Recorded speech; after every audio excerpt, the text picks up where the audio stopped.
and your headband are live, Jamie. We're live. We're live. Hello. Hello, folks. For Pride, I'm going to open up a house wine. That's happening. Are you going to drink it out of the can? It says bright, fruity, and flavorful. And my sister brought me, I'm at my sister's house. She brought me a straw. So you're drinking wine from a straw. Well, good for you. You're on vacation. You're on vacation. Hello, everyone. Welcome to the show that nobody asked for, yet we keep on bringing it to you. We're here. We're queer. Get used to it. You see what I just did there? I see what you did there, Jamie. You see the theme? There's a theme. I mean, I guess it's every week's theme, though. It is our life's theme, Jamie, is the what are you two doing? That's the theme. And Jamie, and the gay theme. I did have that one other thing. It's the show that nobody asked for, the only reason that we shower. If these ovaries could talk is live right now. OMG! OMG. I just have to. If These Ovaries Could Talk Live. The show that nobody asked for, Ovaries Talking Live. I mean, we have so many names for this show. I never know what to type when I post about it. Ovaries Talking Live. That's the name of this show. Okay. But sometimes I like to switch it up. But say hi to us. Let us know you're here. We have a fun show planned. It's going to be exciting. I have neon. All right. I have to say two things. One, I'm at my sister's house. I'm a little bit on vacation. She's on vacation. You can see by the sunburn. I just came out of the pool, and you can also see by the Pride wine that my sister bought me that I'm drinking, sparkling wine. I don't feel bad for you. I do want to. Before we get into our two hot topics, I want to hold Jamie Kelton accountable to something. Jamie, we had drinks with our editor Steph, what's happening. Who is, I know that you don't even know, and I love it. Well, I have something to surprise you with too, so there. Oh, I can't wait. So Steph is wonderful. Steph is the woman behind us who helps us make the podcast.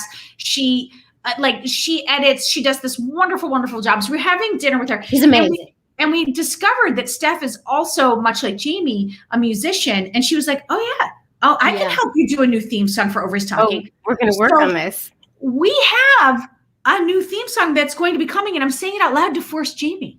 How dare you? How dare you? That is going to be in the works, coming soon.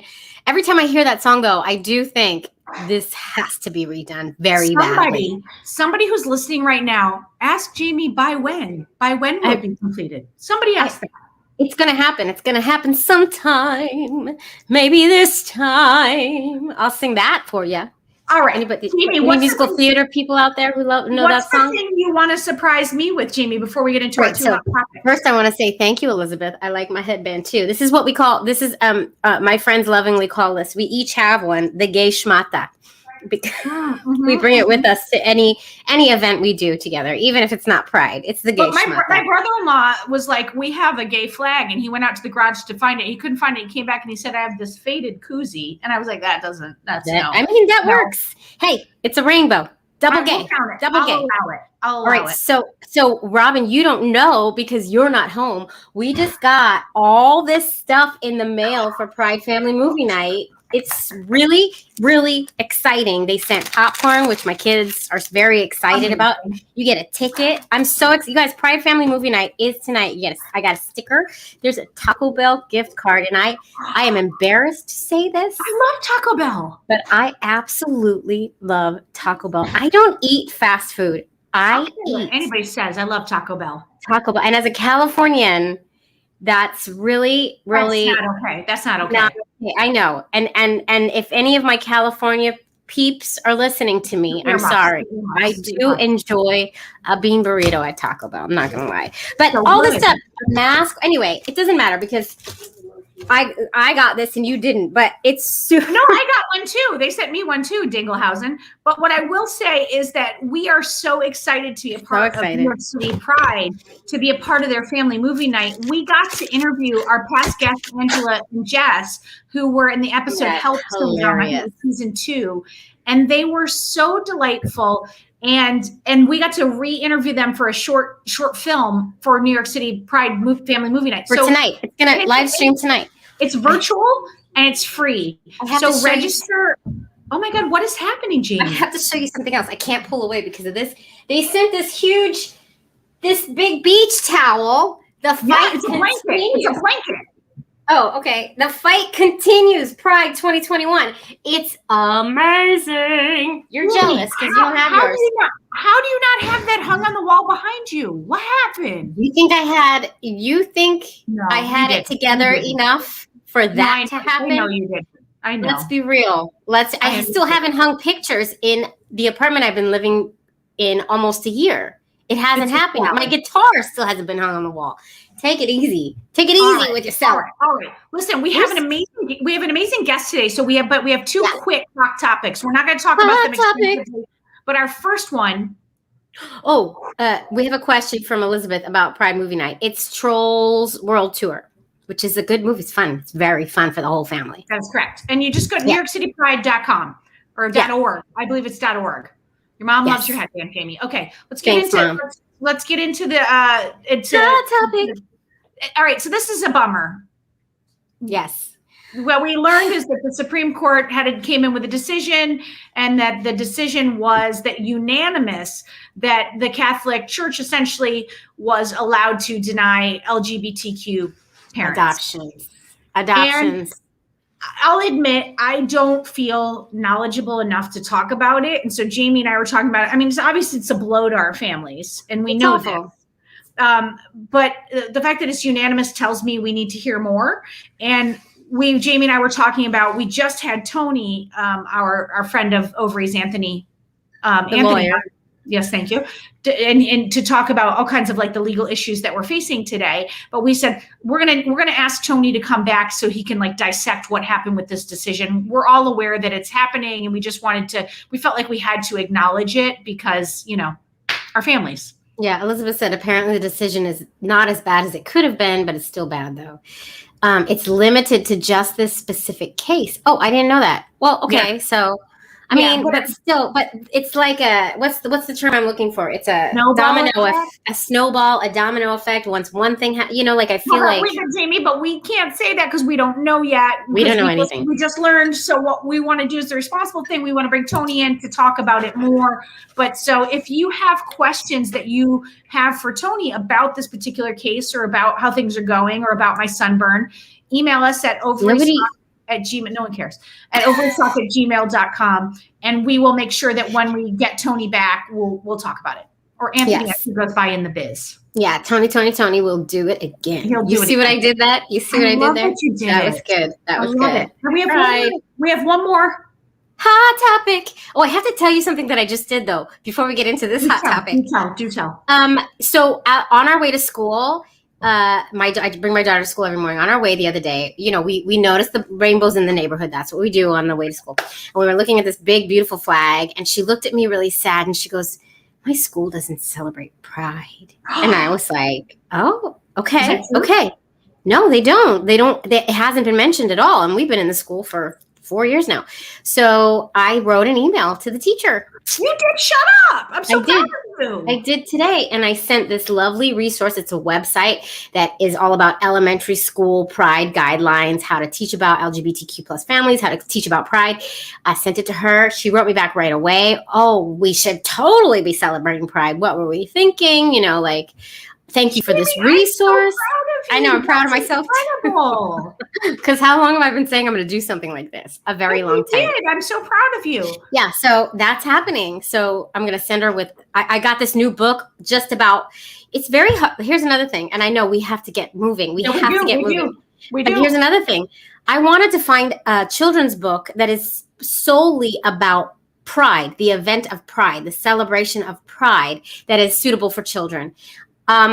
I only was able to find one, and it's pretty wordy and it's a lot. I just wanted like a nice, easy picture book. So my point is this book needs to be written. And then I was like, I'll write this book because it's just a children's book. I say that so lightly. It's just a children's book.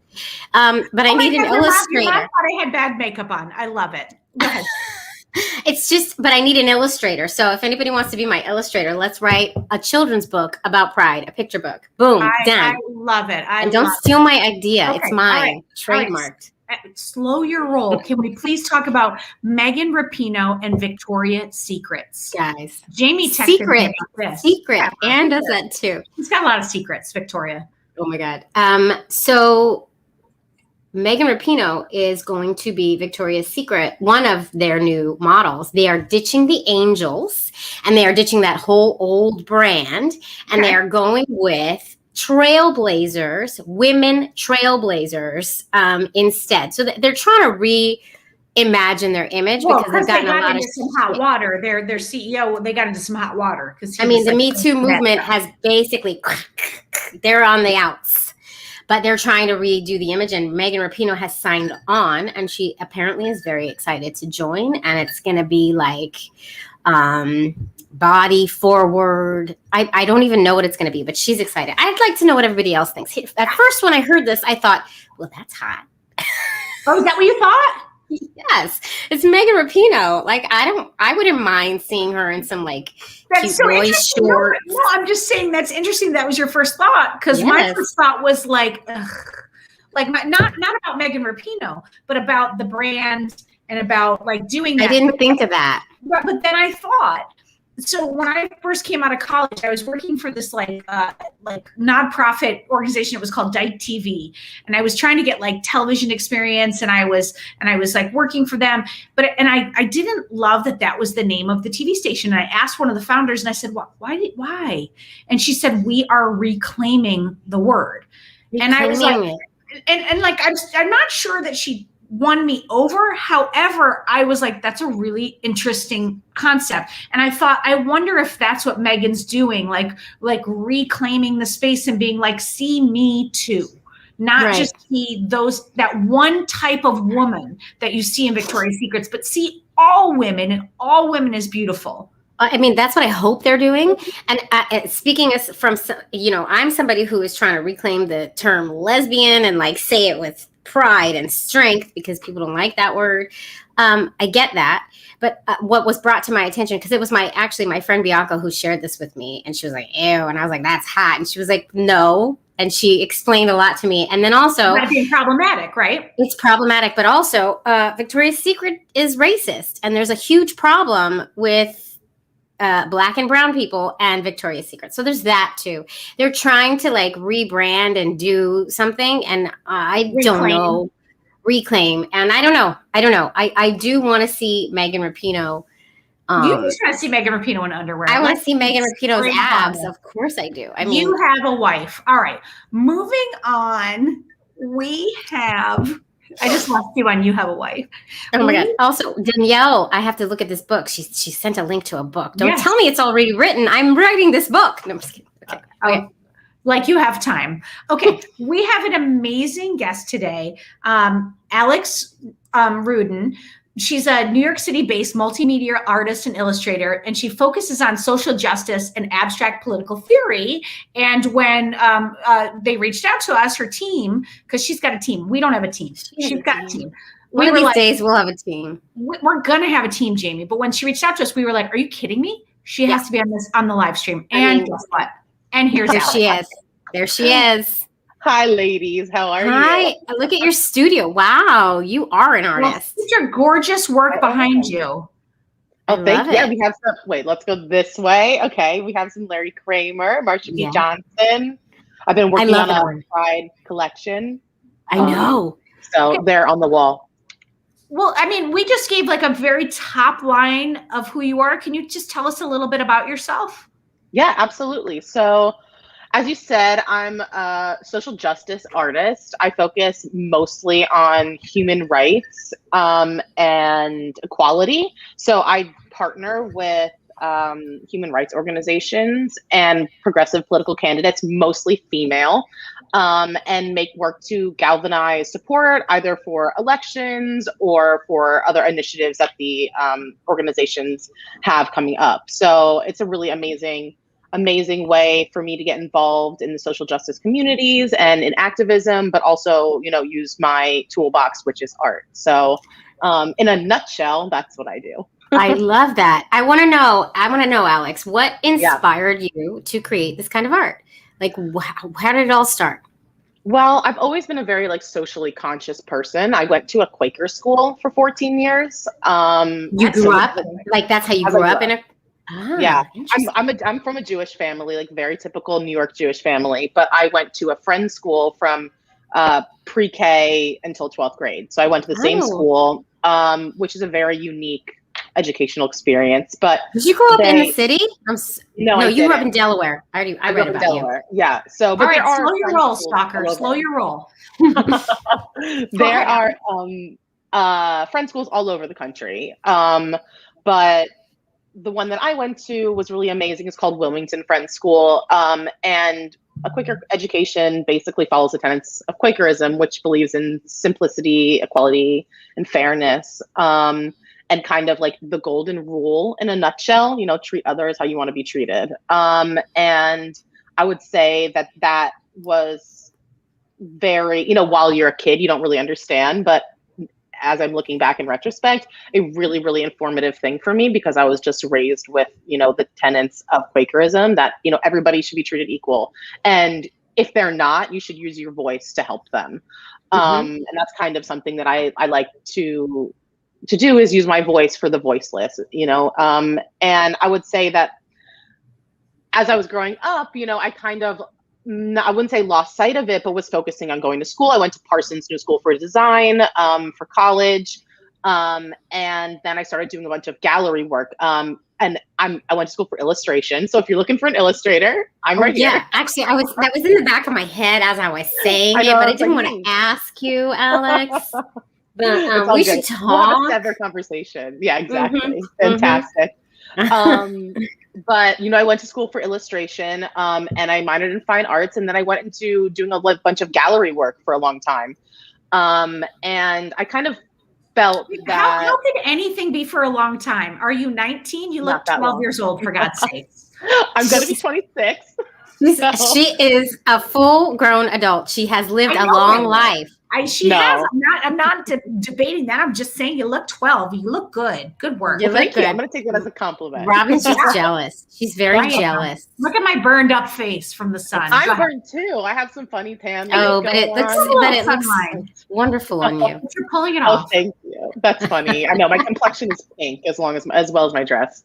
But so I went to school and was doing gallery work, and kind of felt that like I was like trying to break into this like world that was about hierarchy and power and elitism, and I was just like, I don't think this jives with who I am, and I've meant it so hard. And if you're gonna be a freelance artist and go full time, like make sure it's something that you care about, but also think outside the box. And then I was teaching myself how to silk screen for about a year and a half. As you do. Like you do.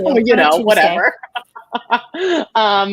And then COVID hit and I couldn't go to the shop that I go to.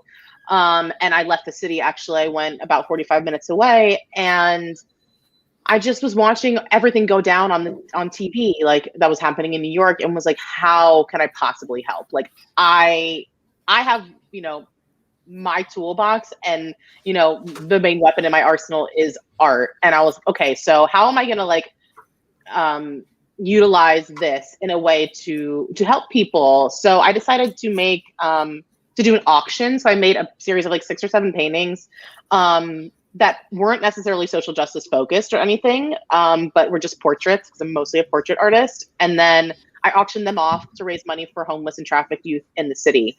And that went really, really well. And then after that, the like murders of George Floyd and Ahmaud Arbery and Breonna Taylor happened. And I mean, we all experienced it. It was like a snowball effect. So I did one for that, and then donated 100 proceeds to Black Lives Matter organizations. And then the election started to ramp up, and I was like, okay, here we go, And I've always been a very like politically minded person as well, and very involved in following politics, and like the progressive political movement. And I just got like carried away and started to make some artwork, and it got viral. And I was okay, we're doing this. And what went viral? What artwork went viral? The Kamala Harris sneaker piece that I did. Which I don't know. Do you know which one that is? Yeah. I mean, I looked at all your stuff is amazing. And we'll get into that. But talk about like, let's keep going because you're on a roll. Also, please bookmark the phrase "carried away for art." That's the name of your autobiography. Just saying. Love you got carried away. You got carried away. I love it. I kind of wish my name was Carrie though. That would be even better, but it's still just that would be be so good. We are making all your books happen right here, right now. I love it. Right now. I'll make your book illustration dreams come true. Oh my God, it'll be a wonderful relationship. Listen, watch out. Here we come. Yeah, okay. right. Okay. So you went viral. As we call soft viral. Me and my team like to call it soft viral. More viral than us. You got a team. I believe there's a phrase called soft viral. That's amazing. I don't think there is. We made it up. Okay, I love it. I like your team so now. Funny. Yeah, my friend, my strategist, actually, Collins, he came up with it, and I just couldn't let go. Soft viral is what it is. I love it. Helen, you hear that? Yeah. So. Yeah, we went soft viral with that, and then we started getting approached by other like political organizations because that kind of all went viral on social media, of course. And then I started talking to Women for Biden-Harris, and then Women for the Win, Friends Vote Together, and a lot of other female-run political organizations that were trying to galvanize the female vote for the Biden-Harris ticket. Mm-hmm. And through that, I started to grow my social media and I started to make work. I did a lot of like political satire, I would say. I mean, there was just so much to like make fun of. Like, and the seriousness of it is one thing, but also the insanity of it was another one. Yeah. And I think that was something that like I really care a lot about is not bringing. I deal with a lot of heavy topics a lot. Yeah. And I think that it's really important to either like infuse humor if you can, or just keep it positive, Agreed. And not, some things, and you can really, you can be confrontational without being aggressive. Yes. Right. Agreed. In the work. Agreed. Yeah. And I think that was something I started to learn, through all the work that I did for the, political space. And I kind of did this thing that was like, I was called Project 46 actually for this 46th president. So 46 days prior to the election, I did a piece a day. That's amazing. Which is crazy. It is crazy. I mean, I don't know how to draw. You were just painting like this. I can't imagine. I was going nuts. I was absolutely going nuts. It would have been, if it was me, it would have been a bunch of stick figures. Yeah. And you would have been wearing that bandana that she's wearing now because she'd have to keep her hair out of her face while she painted at a frantic pace. Exactly. I might need with to initials. That. It would be a stick figure with KH. Well, you can always add like some, funny commentary, like a cartoon. It doesn't matter if it's a stick figure. If you're saying something important, then you're saying something important. That's true. That's true. I do think that's true. So, Alex, I want to know why the LGBTQ plus community? How'd that come about? Well, I mean, I have a lot of friends and family who are part of the LGBTQ plus community. I also live in the West Village in New York City. Yeah, you do. I mean, yes, exactly. So you are basically the community. Yes. Well, I've been to Pride for 8-9 years. I went to Parsons. I mean, I just feel like I have been incredibly involved in the LGBTQ community in general, just through my loved ones. And then, while doing all of this work for, human rights organizations and for politics, it's very obvious and blatant that there is inequality going on. And that's what I do, is I call attention to inequality, and I stand for people who are not being listened to. And I make work to help support their initiatives and highlight those organizations and the people in those communities and help bolster them without it being about me. I think that that's really important, is to highlight the people in the communities and share information. And I think that a big thing, something that's so important is like is education. And I feel like there's a very intense lack of education around the LGBTQ plus community and the people and the historic people. Even in our community. Like the younger folks don't necessarily have, like, you mentioned Marsha P. Johnson and having done a work for her. Like a lot of young people, I don't think wouldn't even know who she was. Pride is basically because of Marsha P. Johnson and her sisters, and I don't know if everybody knows that. And also I love that you did a portrait of Bayard Rustin, who is one of my favorite unsung civil rights LGBTQ heroes. One of my favorite. People do not know about Bayard Rustin because it was hidden and kept silent. And then he really lost his career because he was LGBTQ. So, exactly. And I think it's really important to highlight these people in history who have done, and a lot of the collection of the Pride people, the Pride activists, I try and kind of balance it out with modern day activists as well. So, I have people like Adam Eli, who's up there. And he's up somewhere. Strangio, who's doing a lot of work in terms of legislation, and battling Supreme Court, which is something that you've talked about. But I think it's so important to educate people, who are on my platform, who come for this type of content, to the realities of the people who have been doing the work before people started paying attention.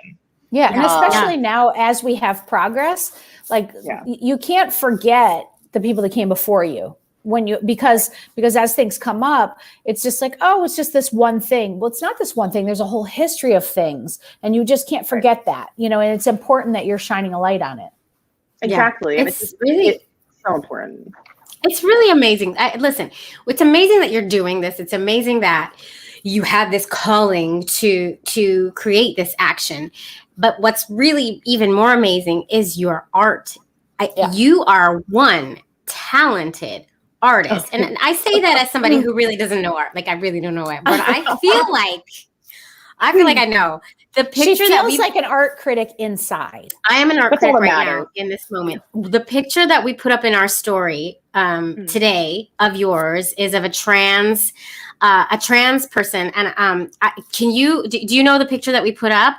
Yes, I do. It was the Trans Rights or Human Rights. I made that for Trans Visibility Day. That picture is so beautiful. I feel like I can see the depth in the eyes.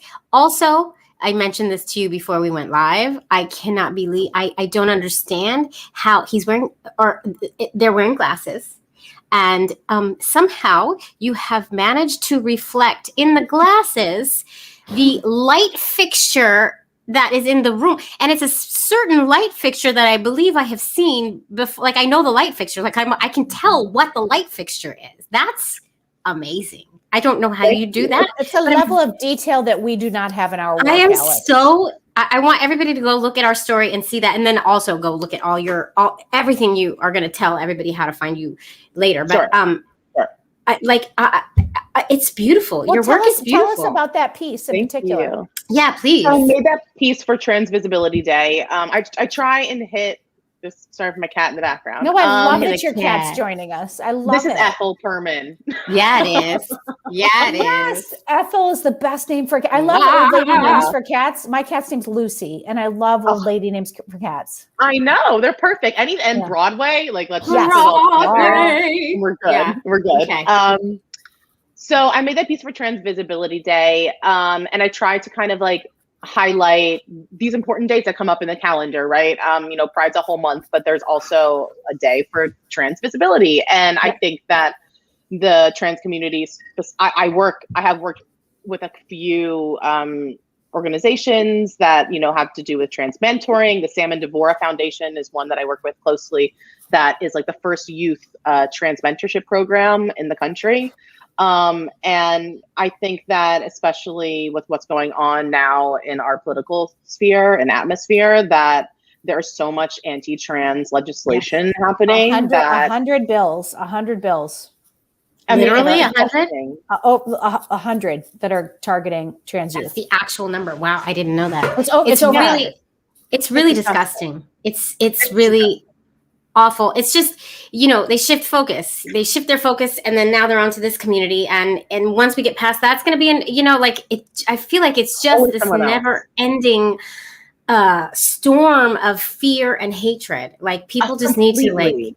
And I think that that's like something that I really, we are all motivated by either like love and empathy or like fear, right? And that develops and manifests into hatred. And I think that we need to develop a culture, or I try at least through my community and through my work to develop an environment of empathy, and also an environment where apathy is not tolerated or accepted. Yes. Because apathy, amazing. Leads to everything that we're seeing. You can't not care. And that's I think why sometimes people might ask me, oh, but you're not, you're advocating for a group that you're not actually part of, and there are plenty of groups of people that I advocate for, plenty of which I'm a part of as well. And I think it's just that idea that you have to care about all of us. Like we are all one community, we are all one people, and it's the golden rule. It kind of goes back to your education, right? It always does. That like just treat people with kindness and respect and empathy, and then you'll get it back. It's so simple. Well, it's only it's one of the reasons that we created this live stream. I mean, we joke a lot about it being the show that nobody asked for, but we have a really specific filter for the podcast, and that is LGBTQ families and their creation and their journey and their origin story, and those are stories that need to be told specifically because of the representation. There just isn't out there. But Jamie and I also recognize that there's this whole other world that we also need to talk about. Allies, like people in our community, like around women's health and reproductive rights and the laws and all that stuff. And while we're not experts, and Lord knows, both Jamie and I know we're not experts, what we do know very well. I think everyone knows that. But what we do know is that we have managed to create a community, and we've managed to create a space. And it's important that that we invite folks like you into the space as well, who are allies, who are doing the good work. Because it can't be, we have to be one team. I hate to be so like cliche about it, but like one team, one dream. Keep going. I want you to just keep going. I think I need to sing in the background. One love.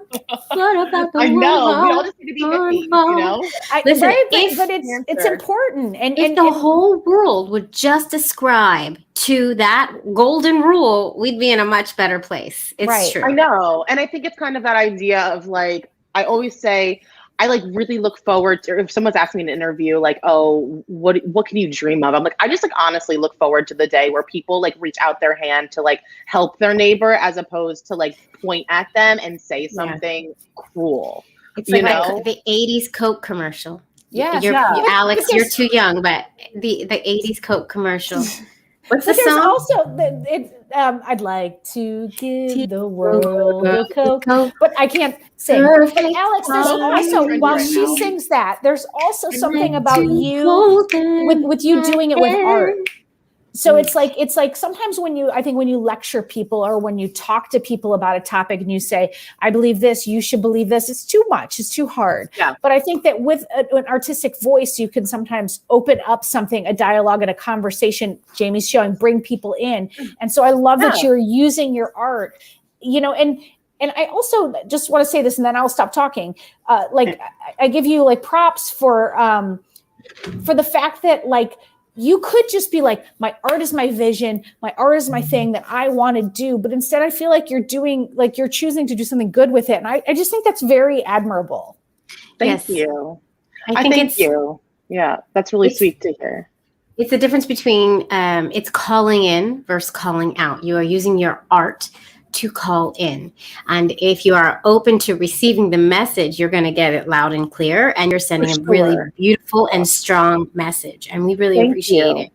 Yeah. And I think that I feel that artists have a responsibility because images are so powerful, and we also live in an image dominated world, right? I think that, or content dominated or whatever, we're just completely inundated. And I think that artists have a responsibility to reflect the times that they're in and address them, critically. But that's really what art does. Like, art is a mode of transportation, psychological transportation, if you will, to, kind of sit in introspection, reflect, contemplate something, question something. And that's like the transcendent, ineffable qualities of art. And that's what makes art so effective. And, there's this theory that I really like to ascribe to about, it's called aesthetic force. And it's the idea that seeing something or experiencing something creative, it could be music or art or a poem, like Amanda Gorman, can make you feel and can critically shift your awareness. Didn't she just grip the whole nation? She just gripped us with her, it was amazing. Every one of us was like this. Perfect example. No, I know. It's just a perfect example of aesthetic force. And what this is that a piece of art can shift your critical awareness around an issue so much more so than a conversation. Yes. And I think that if that's the truth, which I believe it is, because I've seen it, I've experienced it, I've seen other people experience it, not just with visual arts, but with music or anything, that we have a responsibility to use that power for good. Like, that's pretty simple. Yeah, yeah, I just love it. I think what you're doing is super admirable. And I do want to ask you, since we're on that and we're talking about the power of the image and the power of what the image can invoke in a society. What do you think about Megan Rapinoe being a Victoria's Secret model? I see what you did there, Jamie. You see what I did there? Uh-oh, I think she froze. I'm back. Oh. Am I back? Oh, she's back. She's back. She's here. She's here. Okay. Did you hear me? Did you hear what I asked? Uh-oh. Oh, dear. She froze. I feel like, here's what I think she's going to say. I think it's also hot. Wait, she's back. She's back. Don't you dare put words in her mouth. All right, Alex, what do you think? That's not what I was going to say. That's not what she was going to say. Thank you. What do you think? That's so funny. Yeah. I was going to say, I think that it's like a day, like it's $1 short is what I think. You know what I mean? Like Oh, Alex. I feel like this is going to be so good too. Well, I mean, but I feel like the phrase she said, "a day late, $1 short," is like she's back. Okay, she's back. Oh, no, she's gone again. Alex. I feel like when we get her back, I want her to tell people where they can learn more about her art, because I don't think we have a solid connection. Alex, we're afraid we don't have a solid connection with you, but when you come back, can you again? Maybe we can tell people too. Yes, we can share. We can share it in the comments. Yes, yes. But she's got a website, which I want to find for you. I'm gonna. You can find it. I'll talk. You talk, Jamie. You banter it. I will find Alex's website. Go ahead, Jamie. Yeah, I think what Alex is going to say, it's a day late and $1 short, and they're trying real hard, and good on Megan for trying to help out, but it's a day late and $1 short, and I think that's where she was going to go with that, and I am in agreement. And also Victoria's Secret. Also Victoria's Secret, your underwear suck anyway. So bye, Gina. Okay. All right, Alex. Okay, you're back. Okay, Alex. I'm here. That is exactly what I was gonna say. It's a day late, $1 short. Their underwear stings. My boobs are too big. Yes. All right, Alex. Tell people where they can learn more about your art and about you and about all that you're doing. Yes. So you can follow me on Instagram at _Alex Rudin. I have a portfolio website, alexrudin.com. And you can also go to my shop, which is rudinstudios.com, which is my company. But all of that is linked on my Instagram. So that's like the best place to go to get everything. And we actually tagged Alex in our Instagram story. So she's right there. You can just click our story and go right to her page. Amazing. Yes. And thank you so much for taking the time to chat with us today. And it's just, you're like Jamie said like 5 times, and I echo what she said. Your work is incredible, and we're so impressed that you're doing it. And we thank you for being an ally and supporting our community and being a trailblazer and a badass. Thank you for that. I love that. That's wonderful. Thank you. I thank you guys so much for having me. I'm sorry about the internet connection. I'm not sure what happened there. It was just at the end. And honestly, if it had to happen, Victoria's Secrets was a good time for it to happen. Yeah. And I love that They don't. I love that you keep putting the S on Victoria's Secret, though. That's like, shut up with the S. I put in the S. They have secrets, comma Victoria. They have secrets. That's the problem. Too many secrets. They have way too many. You're right, but they're not so secret anymore. No. Oh, I know. It's always come out, Jamie. I still love Megan Rapinoe. I'm just going to say. It has nothing to do with her. It's the company. Like, Listen, Sally's got to get paid. She's not getting equal pay on the soccer field. Take it where you can get it. That's right. It's true. Oh, no, it's true. No shade to her in any way. No, not at all. Victoria's Secret. That's right. Thank you so much, Alex. Thank you so much for joining us. All right. Thank you. Take care. Bye. Oh my God. That was amazing. Delightful. Another young person who is so much more together than I even am right now, or definitely was at her age. I mean, the only reason I am politically minded at this point is because of 45 and what he did to us. That's the only reason I know anybody in politics now. But like, take it a step further, Jamie. Like, in all seriousness, because that's actually not true about you. I rarely give you a compliment in earnest on air, Jamie, because that's so nice of you. Funny not to, but that's just not true. I thought you were going to go with me on that. No, that's not true. You work hard. You work hard at all that, and you work hard at having a voice. And you are a part of this podcast where we have a voice. So I like Vacation Robin. What's going on? But I do want to say that, like, as an artist, and I'm not a painter or a writer, but I claim as artist. You know, it took me a long time to claim that title. Stop crying, Jamie. I'm crying. You cried. But I do want to say what I find so impressive is it is so difficult to make it in the world of art. It just is.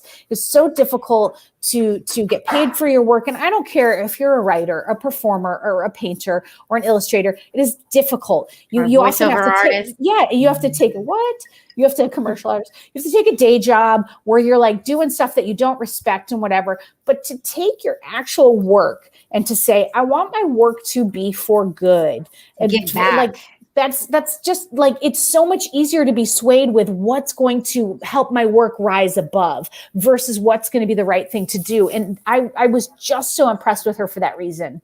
So agreed. And also to add to that, it's so easy to actually follow the path of, for lack of a better word, the forefathers. And I'm saying fathers, I'm saying the men who have gone before you, and this is how you do it, and this is how you get successful. Don't shake it up. Don't be out there too much. Just follow the path. Follow what works. Follow the path that the guys have decided. I took a screenwriting class one time, and I've almost never been so angry as this guy who was just like, he gave us this whole speech, and I thought, you're teaching this class? He was like, read the papers. See what's happening. He goes, try to write about that. Try to like write your work around. And I was like, where's the passion? Where's your soul? Like, you have to, like, art should be coming from a place. And she has managed to take that voice and channel like her feelings about like improvement. I'm all for it.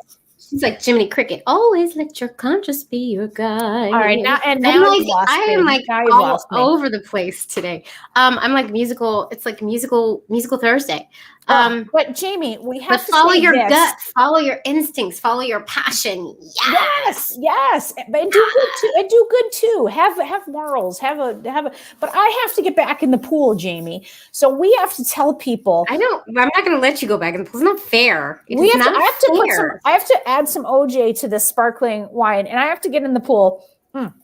So if you have gotten our book, or even if you haven't gotten our book, don't be afraid to rate and review our podcast, our book. Podcast, do it on Apple Podcasts. The book, do it on Goodreads and Amazon. Don't be afraid to join us tonight at the New York City Pride family movie night. Thank you. Yes, join us. And don't be afraid to do all those things. There's so many fun things happening right now. And NYC Pride Family Movie Night says if you tag them, that they'll probably be putting you up on their feed and stuff, just to make it a huge community event, which it usually is. Oh, and one more really important announcement. We are dark next week, 6/24, because of vacation, and July 5th, July 8th. So we will not be back to you. Wait, we're back to you on July 8th. We're off for 2 weeks on the live stream. So we'll be back on July 8th. We'll make sure to note this on social so you don't forget. Time I'm in San Francisco. I'm going to San Francisco. Who's going to be there? Who wants to say hi? I don't know what that outside of Jamie's hellos, we will be dark for all of August. We're going to keep reminding you of this, but Jamie and I have to take a vacation other than just me at my sister's house going to get back in the pool with my red face. But we'll have done 90 shows this year between the live stream and the podcast, and which we love and are so happy that we do. My eyebrows are falling out. We could use a break. We could use just a little break. Tiny break, just not to mention our day jobs. We have a lot, and our children. But so we love you. Yeah, those. We'll be dark for August. Enjoy your summer, but we'll be back until then. But we'll always be on the soap. We're always around. So we're not leaving reach out to us. We're not leaving that, for God's sakes. So on what are we? What are we, animals? What am I, animals? I gotta put my suit on, Jamie. I gotta put my suit back on. Oh my God. Ovaries. We're so glad to have you guys here. I don't even know what's happening with you. Hold on. Bye. Oh my God.